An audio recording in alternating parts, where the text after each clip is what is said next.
Subscribe करें हमारे YouTube channel साधना gold को और पाएं वीडियो सबसे पहले। और हाँ, बेल आइकन दबाना ना भूलें। अच्छा ये बताओ, आदमी आज मरा है और उसका अंतिम संस्कार कल हुआ है, तो ये बताओ 13 दिन कब से गिने जाएंगे, कल से कि आज से? उत्तर दो। जिसकी मृत्यु आज हुई है और अंतिम संस्कार कल हुआ है या परसों अंतिम संस्कार, तो उसके 13 दिन कब से गिने जाएंगे, आज से कि कल से? हाँ, सुन लो, ये बात शायद आपको जीवन भर काम आएगी। जब व्यक्ति का अंतिम संस्कार होता है, आप कोई व्यक्ति आज मर गया और 5 दिन बाद अंतिम संस्कार हुआ, तो 5 दिन बाद ही वो उसकी पूरी मृत्यु मानी जाएगी और उसी दिन से 13 दिन गिने जाएंगे। आदमी मर जाए किसी भी दिन, उससे मायने नहीं रखता, उसके जब अंतिम संस्कार होता है तब से दिन गिने जाते हैं। तो व्यक्ति जब मरता है तो अंतिम संस्कार जब तक नहीं होता, कहते हैं, तब तक उसका सूक्ष्म शरीर यहीं आसपास भटकता है, घूमता है। इसलिए अंतिम संस्कार होना जरूरी होता। कई लोग कहते हैं हम अपनी पूरी बॉडी दान कर रहे हैं, दान कर दो, लेकिन फिर भी आपका अंतिम संस्कार होना चाहिए। भले आपके जरा से आधा किलो मांस का ही अंतिम संस्कार हो, पर प्रोसेस होना चाहिए।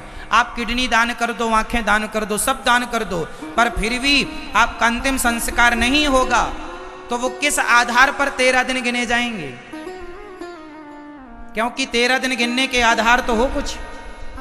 तो आप पूरी बॉडी दान भले कर दें, पर कुछ ना कुछ आपका अंतिम संस्कार होना चाहिए। जो लोग कहते हैं कि हम अपनी पूरी बॉडी दान कर रहे हैं, कर दो, किडनी दान कर दो, खून दान कर दो, सब दान कर दो, पर फिर भी कुछ ना कुछ अंतिम संस्कार होगा, तब माना जाएगा कि आपका 13वां दिन ये आएगा। उसी हिसाब से फिर आपके बच्चे पिंडदान करेंगे, उसी हिसाब से श्राद्ध होगा। जिस तिथि को अंतिम संस्कार होता है, उसी तिथि को पिंडदान होता है। गया श्राद्ध उसी तिथि को मान्य होगा। इसलिए तारीख मान्य नहीं होती हमारे यहाँ, तिथि मान्य होती है। प्रतिपदा, द्वितीया, तृतीया, चतुर्थी, पंचमी, षष्ठी, सप्तमी, अष्टमी जो भी तिथि है वो मान्य होती है कि फलाने व्यक्ति किस तिथि को मरे, किस तिथि को उनका अंतिम संस्कार हुआ। तो तिथि मान्य होगी, ना कि तारीख। तो ये बातें आपको समझना चाहिए और बच्चों को समझाना चाहिए, बहुत गूढ़ बातें हैं। अच्छा, 13 दिन बाद ही 13 क्यों होती है? क्योंकि यहां से यमपुरी जाने में यमदूतों को, जीवात्मा को, उस सूक्ष्म शरीर को 13 दिन लगे, 12 दिन लगते, एक दिन एक्स्ट्रा। 13 दिन बाद हिसाब होता है। जब 13 ब्राह्मण भोजन करते हैं, सारा गांव भोजन करता है, कुत्ते खा लेते हैं, पक्षी खा लेते हैं, तो जो खिलाया, जैसे आपने अपने बाप दादों का 13वां किया, तो आपके बाप दादों के नाम के 13 ब्राह्मण खाए, पूरा समाज खाया, गांव खाए, कुत्ते खाए, बिल्ली खाई, कौआ खाया, सब ना खाए, सबका खाया हुआ यमराज जी वहां जोड़ते हैं कि जो आपने अपने हाथ से पुण्य किया है वो भी जुड़ेगा, और जो 13 में आपने पुण्य किया अपने पिता के नाम का, वो भी पिता के खाते में जाएगा। इसलिए 13वीं इत्यादि पिता की, माँ की अच्छे से करनी चाहिए। ब्राह्मणों को बुलाकर श्रद्धा से पांव पूज करके, प्राण धो करके, और ब्राह्मणों को, 13 ब्राह्मणों को कहते हैं, एक ब्राह्मण जब खाता है और एक ब्राह्मण जब आपके भोजन से तृप्त होता है, उसके शरीर में जितने रोम होते हैं, रोमे, उतने जन्म तक आप जिसके नाम से खिला रहे हैं, उतने जन्मों तक, उतने वर्षों तक वो भगवान के धाम में वास करता है। वो प्राणी एक ब्राह्मण को खिलाने का ये पुण्य है, तो 13 का कितना होगा? इसलिए 13 ब्राह्मण कम से कम, ज्यादा से ज्यादा तो जितने मिल जाएं। इसलिए 13 ब्राह्मण यमराज जी के पास है। हिसाब किताब कैसे होता है? चलो जी, आपका हिसाब निकालो, कितना पाप किया आपने, जन्म से मृत्यु तक जो जो पाप किया, पुण्य किया, यमराज जी सारा लेखा जोखा करते हैं, और पाप अलग करते हैं, पुण्य अलग आपका। अच्छा ये बताओ, आप लोगों का जब हिसाब होगा तो आपका पाप ज्यादा निकलेगा कि पुण्य? आप बताओ, आप बताओ, पाप ज्यादा निकलेगा? आप बताओ, आपका क्या ज्यादा निकलेगा, पाप की पुण्य? आप बताओ, पाप ज्यादा निकलेगा। सबको पता है पाप ही निकलना, तो क्यों कर रहे हो पाप? मैया आपका क्या निकलेगा ज्यादा, पाप की पुण्य? पाप ही निकलेगा, सबको कन्फर्म है पाप ही निकलेगा, फिर भी नहीं छोड़ रहे हैं पाप, फिर भी किए जा रहे हैं।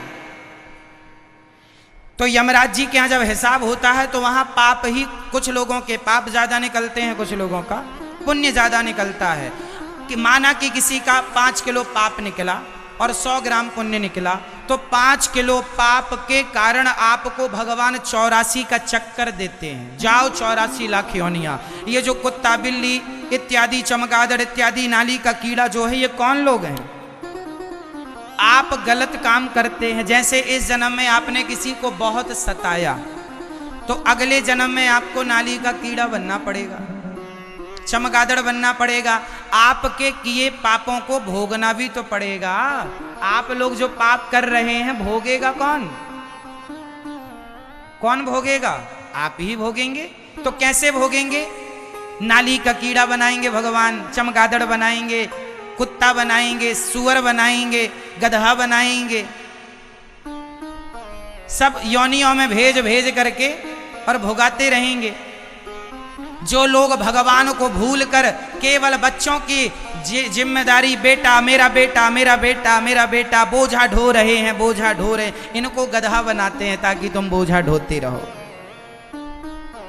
जब आपके 5 किलो पाप खत्म हो जाते हैं, तब यमराज जी के पास हम जाते हैं, महाराज हमारा 100 ग्राम पुण्य था, उस पुण्य के बल पर यमराज हमें फिर मनुष्य का एक बार तन देते हैं, जाओ अब मनुष्य बनाकर भेज रहे हैं पुण्यों के बल पर, अब कोई पाप ना करना, कोई गलत काम ना करना। बड़े भाग्य मानुष तन पावा, बड़े भाग्य से मानव का तन मिला है मैया, गलत ना करो, कर्म दंड भोगने पड़ेंगे। पता नहीं क्यों नहीं समझते आप लोग, तुम्हारा किया तुम्हें भोगना पड़ेगा।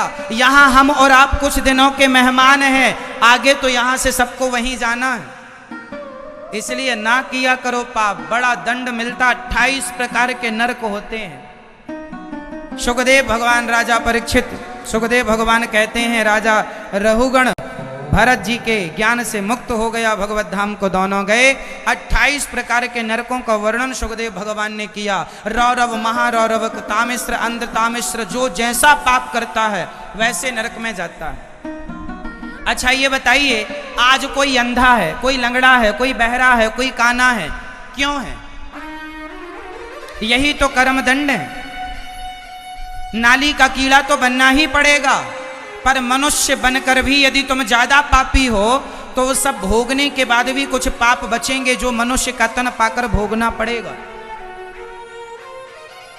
अंधा बन के, लंगड़ा बन के, बहरा बन के, काना बन के भोगते रहो। ये तुम्हारे पाप ही हैं। किसी ना किसी जन्म में तुमने पाप किया होगा, जिसके फल स्वरूप आज तुम्हें यह दंड मिल रहा है। इसलिए कहता हूं, ना किया करो गलत, किसी का दिल ना दुखाओ, ना करो गलत, भोगना पड़ेगा, बहुत महंगा पड़ेगा। कोई नहीं आएगा हाथ बटाने, कोई नहीं आएगा भोगने के लिए। हम किए हैं सो हम ही भोगेंगे। हम आपको एक थप्पड़ मार दें गाल में, तो एक थप्पड़ का भी हिसाब हमें चुकाना पड़ेगा। हम आपसे एक झूठ कह दें, उसका भी हिसाब चुकाना पड़ेगा। हम आपको गालियां दे दें, उसका भी हिसाब चुकाना पड़ेगा। यहां तक कि शब्दों का भी हिसाब, जो आप लोग पड़ोसन के संग खड़े होकर दिन भर चुगली करती हो ना, इसका भी हिसाब देना पड़ेगा। इसलिए दिया था तुम्हें जिह्वा, अगले जन्म में जीभ को भगवान काट देंगे और बीच से तुम काट के जीभ करते रहना, टर टर टर। भगवान ने इतनी अच्छी जिह्वा दी है, इतना अच्छा मुंह दिया है, भगवान का चिंतन करो, भगवान का नाम जपो। लेकिन आप निंदा चुगली करती हैं, मेंढक बना के भेजेंगे अगले जन्म में। इसलिए गलत तो गलत। बताइए, भीष्म पितामह जैसों को कर्मदंड भोगने पड़े कि नहीं? भीष्म पितामह को बाणों की सैया पर लेटना पड़ा, हाँ या ना? जोर से। भीष्म पितामह को बाणों की सैया पर लेटना पड़ा, क्यों? उन्होंने एक सांप को, पिछले जन्म में मरे एक सांप को, तड़पता हुआ सांप को कांटों के ढेर में फेंक दिया था। कांटे चुभ गए ढेर सारे और सांप तड़प तड़प कर मर गया, जिसके कारण भीष्म पितामह को भी बाणों की सैया पर लेटकर पिछले किसी जन्म का किया पाप का दंड भोगना पड़ा। जब भीष्म पितामह जैसों को कर्म दंड भोगने पड़े, तो हम ऐरे गहरे नत्थु खैरे, हम कहाँ किस खेत की मूली हैं? भोगना तो सबको पड़ेगा। बचा कौन? नाम बताओ जो बच गया हो। कौन बच गया जिसे कर्मदंड ना भोगना पड़ा हो? भीष्म पितामह के संग स्वयं भगवान के पिता दशरथ जी, उन्होंने यदि श्रवण कुमार को दुखी किया, उनके माँ बाप रोए, तो उन्हें भी अपने बच्चे के लिए रो करके मरना पड़ा। जैसी करनी वैसी भरनी, कर्मदंड दशरथ जी को भोगना पड़ा, कर्मदंड पितामह भीष्म को भोगना पड़ा, तो आप और हम बच जाएंगे। इसलिए कहता हूं, किसी को दुख ना, किसी को दोष ना दीजिएगा। तुम्हारे कारण हमें दुख मिला, कोई किसी को दुख नहीं देता। हर व्यक्ति अपने कर्मों का फल स्वयं भोगता है। न देना दोष किस्मत को, विपत्ति तो सब पे आती है। विपत्ति आई राजा दशरथ पे, राम जब जा रहे थे वन को। विपत्ति आई राजा दशरथ पे, राम जब जा रहे थे वन को। न देना दोष कैकेयी को, विपत्ति तो सब पे आती है। ना देना। आप कहती हो महाराज जी हमारा पति बड़ा दुष्ट है, महाराज जी हमारी पत्नी बड़ी दुष्ट है। दुष्ट इसलिए है तुम्हारे किसी जन्म के पाप का दंड ही तुम्हें पत्नी और पति के रूप में मिला है, भोगना पड़ेगा। कहो मैया, जैसा है तुम्हारा है, अब पाप होगा किसी जन्म का, तो बड़ा दुष्ट पति मिला है। बेटा बड़ा दुष्ट है, ये बेटा नहीं है, तुम्हारा पाप ही बेटा बन के पैदा हुआ है। तुम्हारा बेटा बहुत अच्छा है, जरूर तुमने पिछले जन्म में बहुत अच्छा कर्म किया होगा। उस अच्छे कर्म से तुम्हारा अच्छा कर्म ही तुम्हारे को बेटा बन के प्राप्त है, जो तुम्हारी सेवा करके तुम्हें प्रसन्न रखता है। तुम्हारा किया ही तुम्हें मिलेगा, अच्छे का अच्छा और बुरे का।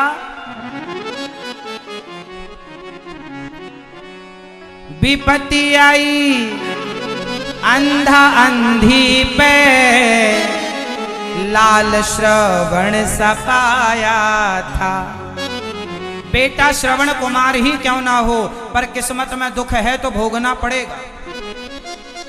विपत्ति आई अंधा अंधी पे, लाल श्रवण सपाया था। न देना दोष दशरथ को, विपत्ति तो सब पे आती है। न देना दोष किस्मत। आप कहती हो ना हमारी तो किस्मत ही फूटी है, कोई की किस्मत फूटी बूटी नहीं होती। तुमने पाप किए हैं, हंसते हंसते भोग लो, खुश रह के भोगो, रोया ना करो।